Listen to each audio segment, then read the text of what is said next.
Thank you so much for joining me. It is so nice to be here today talking with you and talking about something that's a little bit of a departure from our living room series. We are going to talk about tile. So exciting. Tile is really exciting. There are so many cool things we can do with tile and so much that you need to know to work with tile. So, and who knows, maybe you have tile in your living room, in which case we've got some good crossover going here. But I am working on a tile project in my own home. And whenever I am working on a project, whether it's for myself or for a client, it just brings to mind, of course, all the things I've learned in the past, but also I get to explore the new things that have come out with any given product. And it reminds me of the pain points, right? Working on a project in your own home as a designer helps you understand what your clients are going through, and hopefully what I can understand you listening at home or watching at home are going through, because we're all going through it, right? It's fun. This is fun stuff.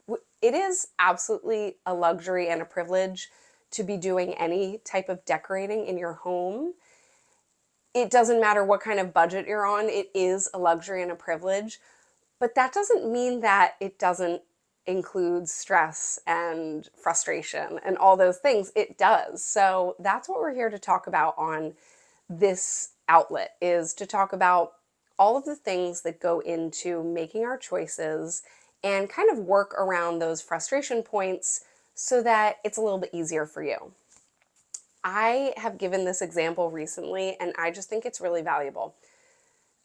It's so important for tile specifically. So you own a home or you are renting a home. I don't know. The point is you have a home where you're doing work, probably, if you're listening or watching. And somehow we think that because we own or have a home that we're responsible for, that we should know everything about it. But that's not really the case. How we just expect to know it, but how could we know it? There's really no reason that we should know it other than having lived in homes growing up, right? It's the same thing as if you were going to put a deck on the back of your house. So if you were going to put in a deck, you would know, of course, okay, I need wood, I probably need to build some sort of frame, I'm going to lay the planks a certain way. You understand the concept, but that doesn't mean you know how to do it. It's the same thing with designing your own home. You know that, yes, there should be seating, there should be tile on this floor, whatever it is, but that doesn't mean you know all the steps you need to take to get there, and that's okay. You don't need to know those things. It's not your job. But I hope that I can give you some advice and also show you how to use the professionals accordingly. Professionals are great. Sometimes they can steer us the wrong way, not on purpose. It's just it's a disconnect. So let's start with tile. Tile, you're going to work with probably a professional when you're picking out your tile, and that could be someone who's really well versed in tile at a tile flooring store, or it could be, some kid who's working at the Home Depot part-time and really maybe doesn't know all that much about tile. So the professional you're working with there is going to give you some information. We talked about using the salesperson to your advantage. Now, the salesperson may not have extensive knowledge. You're going to be able to suss that out in the first minute or two. Some of them are a great resource. And if you find yourself really confused and struggling, and maybe you want to buy your tile at a more affordable place, that doesn't mean you can't shop at the really nice tile store and get all that information and see what they have and talk to the salesperson. And who knows, maybe they'll give you a price that you can't resist. In my opinion, it's always worth consulting professionals, getting their feedback. They might give you a price that's just simply out of your price range, and then you could buy something similar at a lower price store. But at least you've seen what they have, and you're getting all that good info. And then you most likely have someone who's going to lay it for you. If you're laying it yourself, then you have to be the professional. So in some ways you're at an advantage because you're starting at a baseline of whatever knowledge you have, and you're actually going to research it and figure out the best way to do it. Whereas the professionals are coming into your job having already done lots of jobs. And there's a huge advantage to that. But the disadvantage is they already have these kind of preset ideas about how things should look and be, and they aren't always able to fully communicate that to you. So that sometimes that's where we get a disconnect. So when we're talking about tile, there are 3 things I want you to really think about. I want you to think about where it's going and what function it serves. I want you to think about how we're going to lay it out. And I want you to think about grout. Grout is really overlooked. Grout is actually part of your tile design. So we'll get there. Let's start with the first one, which is the function. There are lots of places we have tile in a home. And I'm really talking mostly here about floor tile. It still applies to your backsplash or wherever else, whatever fun place you might be using tile, tile is a great way to make an awesome design. I hope to go into how we can make awesome designs in bathrooms and on backsplashes in a future episode, a future installment of this. Today we're going to talk about more of the function, which is knowing how to pick the right tile for what you're using it for. So if you are using it for, let's say, an entryway, which is actually what I'm using tile for right now, there are certain things we want to think about. I love a white marble tile. I think a lot of people do. It's so pretty. But in your entryway, most of the time, not a great choice. Because white marble, while gorgeous, it will show every little piece of dirt that comes in. So that's an important consideration. That's an important consideration in every room. Side note, I put white marble in my laundry room. I love it. When they first unveiled it to me, I was so happy. And it's a tiny room. I'll show you a picture. It's tiny, but I still see those things on the floor. I still see, and the laundry room doesn't really get that dirty. We've got fuzzies coming in and out of the dryer, but it's not like people are going in with dirty feet or anything. It doesn't get that dirty. I see every little piece of dirt on that floor. I still love it. I'd do it again, but it's something to think about. So what I'm charging you with is thinking about how you use this floor. The function is really important. We want to choose something that you're going to be happy with, not just the day it's unveiled, every day. We want it to look good every day. And it doesn't mean you can't do white flooring. You absolutely can do white flooring. It looks amazing. But if you're doing white flooring, that's going to affect how we're going to lay it and what we're going to put on top of it. So for example, in my foyer, I love white marble, and I still might use white marble. I haven't decided yet. A white marble and a black marble was what I was considering. And a checkerboard. I haven't rolled it out yet. But this is relevant because I want you to think about the function of how you use your space. I am definitely going to put a rug on this. So the checkerboard kind of gets lost. But if you're going to look at your tile, the checkerboard might be an amazing addition. So it's something for you to consider. But I know in my particular foyer, I want a big, it's not a big space, but big-ish rug. I want a rug that's going to cover most of it. I've had kind of a jute rug in there for a long time, and I love the way that looks. So whatever I put on the floor is really going to get covered for the most part, which means that when people are coming in with dirty shoes and dirty paws and all that stuff, it's going to kind of eat up a lot of that dirt. So I do have the flexibility to use white marble, and maybe you do too, depending on where you're putting it. If you're putting it in a family room and you're having a beautiful wide area rug that's nice and chunky, maybe that is just fine. But it's something I want you to think about.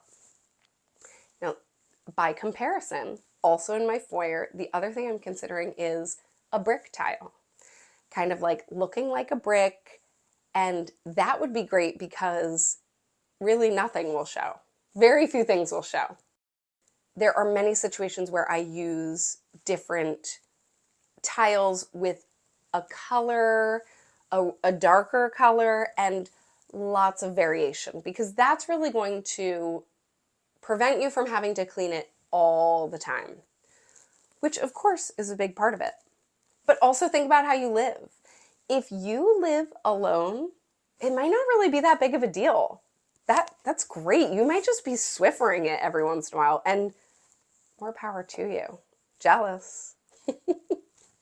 If you have the luxury of having a housekeeper there all the time, not your job. You know what? Go for it. I love that. Love that for you. But if you're the one cleaning at least some of the time, it might be frustrating. So this is what we're thinking about. That number one thing, we're thinking about the function. We're thinking about where we're using it. A bathroom, whatever flooring you choose, it will show hair and things. It's less of an issue, I find. For myself, for my clients, it's not as big of a deal because you can just wipe it up with a little tissue. It just doesn't show as much. They don't get as dirty. That's something to think about.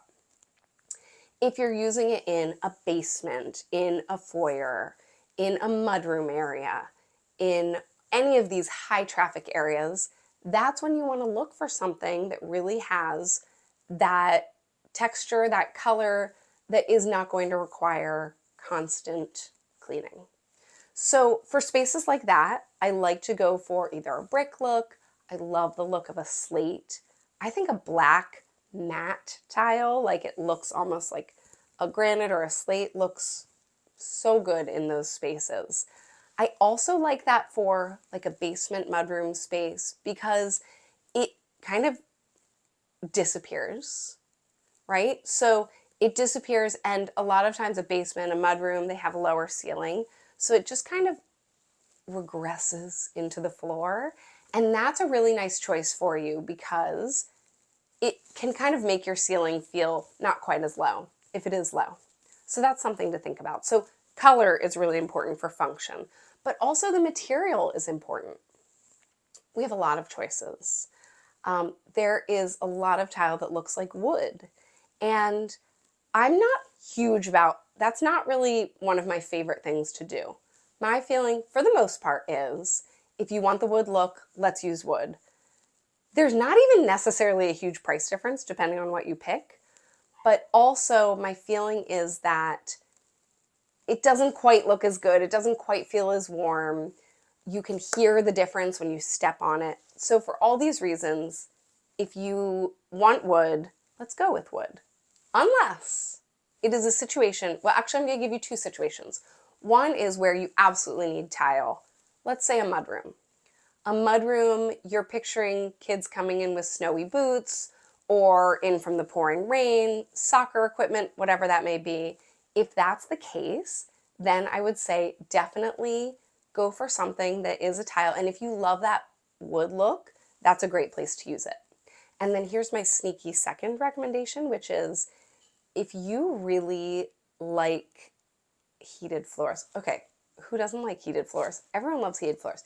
If you can put in heated floors, which isn't a huge upgrade, if that's an option for you and you still want the wood look, putting heated floors under a wood tile is like so nice.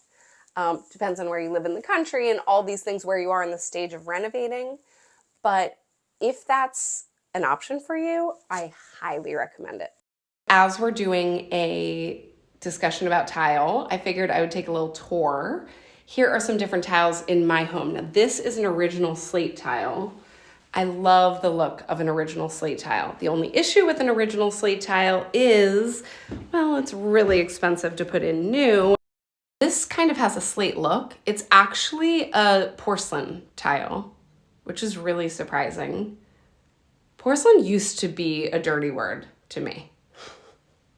I did not like porcelain tiles, and now I'm kind of into them. I have some porcelain tiles that I absolutely love.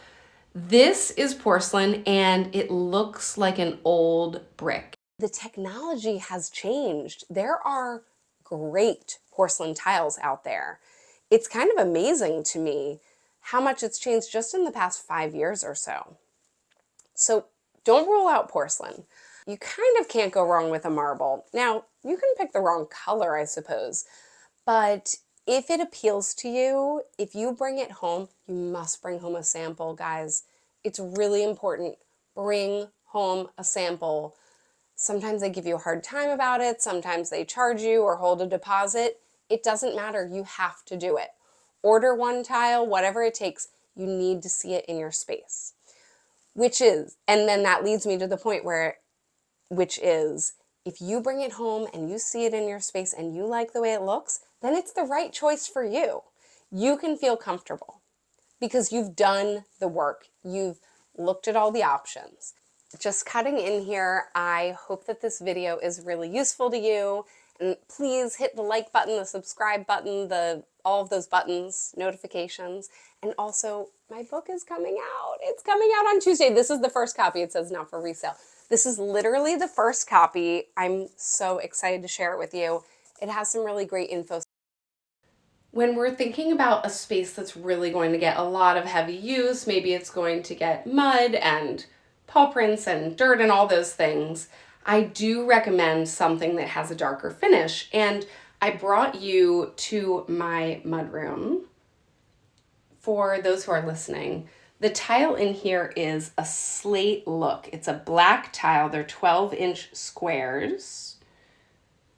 They have a texture, but it's matte finish. It is not a shine. And that's important to me because if I use a shine, I'm going to notice dust. This is really dirty right now. Oh, and I see, if you are listening to this, I see that I put some mesh panels in my cabinet, and this video is allowing me to see that one has been pushed in, probably by a child. Anyway, a dark slate-like tile, especially a black 12-inch square. It's really classic. It looks nice. Now, something to note about this is not a real stone. This is actually a laminate, and I chose that because this mudroom is in my basement, so it was a budget decision, but it was also a decision so that I wouldn't have a grout line. And that's something we're going to talk about in this video. We have talked about function. That's the first and most important thing that I want you to consider is the function of your tile, where you're using it, how you're going to use it. The second thing we're going to talk about is layout, and the third thing is grout. And those two things go hand in hand. So I'm going to go back up to where I'm recording, and then we're going to pick right back up with layout and grout. If you're wondering what this is my dog. She's just hanging out here with me. She doesn't bark when she's sitting next to me, so that's why she's here. In case you see a little boop thing popping up, that's what that is. It's a dog. Okay, and if you're listening, I just showed a tiny little, we'll call her a teacup, even though that sounds cheesy to me. She is a Maltese Poodle mix. She's 3 years old. She's black and tan and a little bit of white. She's a tricolor Maltipoo. Okay, so you're picking a tile that is good for your situation. You're picking a tile that the color suits your needs. You've considered whether it's going to have a rug on it. You're considering durability. You might be using a porcelain. You might be using a laminate look, depending on where you're placing the tile and what kind of durability you need. You've gone through all that stuff. But I want you to consider layout, and I want you to consider grout. Layout and grout go hand in hand.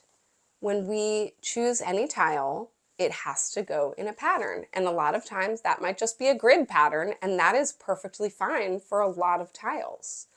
But many tiles, including maybe that slate brick look that I am considering for my foyer, or kind of a subway style, we may want to use a more ornate pattern. We might want to use them in a herringbone pattern. We may want to use them in brickwork, which is still pretty simple. There are lots of ways we can lay it out, and this is where you need pictures. You need to see a similar tile. It doesn't have to be the exact one, but you need to see a similar tile in a picture to know what you're getting. Because even with all the experience in the world, the visual is so valuable just to really know what you're getting, not just for you, but also for the person installing it.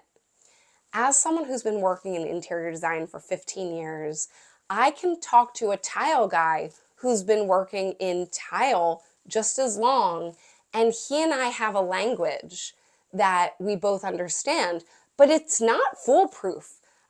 I could say I want a brickwork, and then there might be a question about how it finishes on the sides, whether there will be a frame, all of these things. And it's nearly impossible to navigate if you don't have that language without pictures. But we're lucky. We live in this world where pictures are abundant. We can find a picture of pretty much anything. And if it doesn't exist, we can probably have AI generate it for us. I mean, we really have access to so much. We are so lucky when it comes to design. We can visualize everything. Side note, please don't generate your tile ideas via AI because they take some choices that don't always exist in real life, and then that might really put you in a problem, at least today. Hopefully the technology improves, but for today, it might put you in a situation where you're showing something that doesn't exist in real life yet, and your tile guy might be confused. It might actually lead you down the wrong path. So let's look for real pictures. Let's look for pictures of tile that actually exists. When you find that, that is how you're going to show your tile guy how you want it laid out. And you might choose a tile size based on that pattern. So a 12 by 12 is a somewhat standard tile, and that looks great in a diamond pattern. And it also looks great just in a regular grid pattern, depending on the style of the tile. Style of the tile rhymes. I'm a poet and I didn't know it. Sorry, I had to. Okay, you might choose something that's long and skinny, and that can look great in lots of different ways. The whole point is you're finding a picture of something that's similar to your tile in the pattern that you want. And maybe you don't know, that's why the internet is going to be great, because you'll be able to see all of the options. I want you to give whoever's laying your tile, you or or a contractor, look at it. See it in person. Look at the real layout so you know. But before you lay any tile, or before that contractor, he or she lays any tile, we need to talk about grout. Grout plays a huge role in the way tile looks. Laminate tiles sometimes don't need grout. They can be glued down, they can butt right up against each other. And that creates a look that is great and appropriate for a lot of situations. So if that's the look, great, go for it. But most tiles need some sort of grout. And you're going to be asked to choose how thick you want that grout.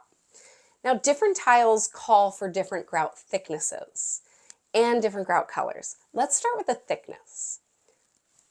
In general, I tend to favor a thinner grout line. Not always, but for the most part, a thinner grout line. So if you're on the fence and your contractor or the person you're ordering from is asking what size grout joint you want, go on the thinner side. Go for 1/8 of an inch or 1/4 of an inch, depending on what is available to you. That tends to look best, in my opinion. And that might just be right now. Maybe as time goes on, the trends will bring us bigger grout lines. But for the most part, most tiles, and especially marble tiles, I find look best with a thin grout line. Thick grout lines are typically best for something like a brick or something that has what we call a tumbled edge. If it's kind of broken a little bit, in a good way, weathered, antiqued around the edges, you want a thicker grout line. Not all the time, but most of the time, a thicker grout line looks better. And the reason for that is because that grout can kind of fill in any of those imperfections on the edges. And those imperfections, imperfection might not be the right word, they're character. It's character. It's for a tile where you want that look. And there are some jobs where that can look amazing. So you don't have to shy away from that if you like it. But again, go to your pictures. Look at your pictures. Look at the edges of the tile that inspires you, the tile that you like. If you see one that has a tumbled edge and a thick grout line, let's go that direction. If you like the more clean look, let's stick with a thinner grout line. And now let's talk grout color. Grout color makes a huge, huge difference in the way your tile looks. I'm going to give you a verbal example. I will show a picture as well. Many tiles are mosaic tiles, and I'm using that as a blanket term. So really a mosaic tile just means lots of little tiles put together. But I'm using it as a blanket term for how they sell mass-produced mosaic tiles. Typically they come in a sheet. It's usually around a 12-inch square, and it has lots of little tiles together, and they're held by a netting so that you can get this same pattern every single time. It's a wonderful invention. It's so great that we have this now. Think how much time the tile guy saves by having these sheets of mosaic tile. These sheets of mosaic tile can come in a multitude of different colors, but I'm going to give you one example, which would be to imagine, you've seen it before, it's a white tile and it has small rectangles, and in the corner there are small squares, usually of a different color. So let's picture small white rectangles with black little squares in the corners. And what happens is when you put it in a big location, it almost looks braided. So the placement of these small squares make the rectangles look like one's going down and one's going up. It's perhaps a little hard to visualize, but when you picture it, you'll know you've seen it before because it's used in a lot of places and it looks great. It's one of my favorite things. We call it a basket weave a lot of times, depends on the manufacturer, but it looks so pretty. And this is really important for my representation, my visual representation here, because when you use, if it's white tile with black little squares, if you use a white grout, it does not have the full effect of being a braided basket weave. It still does, but it's not quite the same. If you have white tiles with the little black ones and you use black grout, it absolutely transforms the way this tile looks because now we have black lines all throughout. It almost looks like tile, a bigger tile that has this much larger pattern, not unlike the wall behind me if you're watching, this black pattern going through it. So I'm using this to illustrate a point, which is your grout can completely change the way your tile looks. If you use a grout that's similar to your tile color, which is often preferred and looks fantastic, you're not creating as much of a pattern. There's still a pattern, but it's not a big pattern. If you use a tile that, if you use a grout on a tile that is a completely different color, you've now created a whole new pattern. And there are some places where that looks really great. So it's all about figuring out what you want your final look to look like. I tend to favor a contrasting grout, meaning a dark grout on a white tile or vice versa, when I'm creating a pattern. So for example, in a shower, on the floor of a shower, I love that look. I think it's really eye-catching. It's beautiful. Could be on a wall of a shower. Sometimes a kitchen backsplash, sometimes a wet bar backsplash, depending on what look we're going for. I don't usually use a contrast grout in a foyer, mudroom, living room, any other room. I find that those rooms, we have a lot of other design choices going on, so we generally keep it more simple. In my foyer, which I've shown you and told you about, if I were to go with a white marble, if I were to go with all white marble, I would also go with a white grout. there are a lot of grout color choices, and it's not always clear what to choose. This is where a professional can really help you because they've done it before. But also, I want you to think through that pattern that we just talked about. What pattern does your tile give you?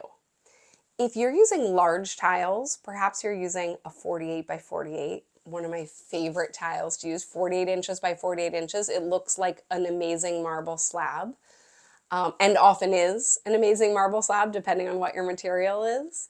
The grout line is not creating a pattern at all. It's just there because it has to be there. It's not creating a pattern.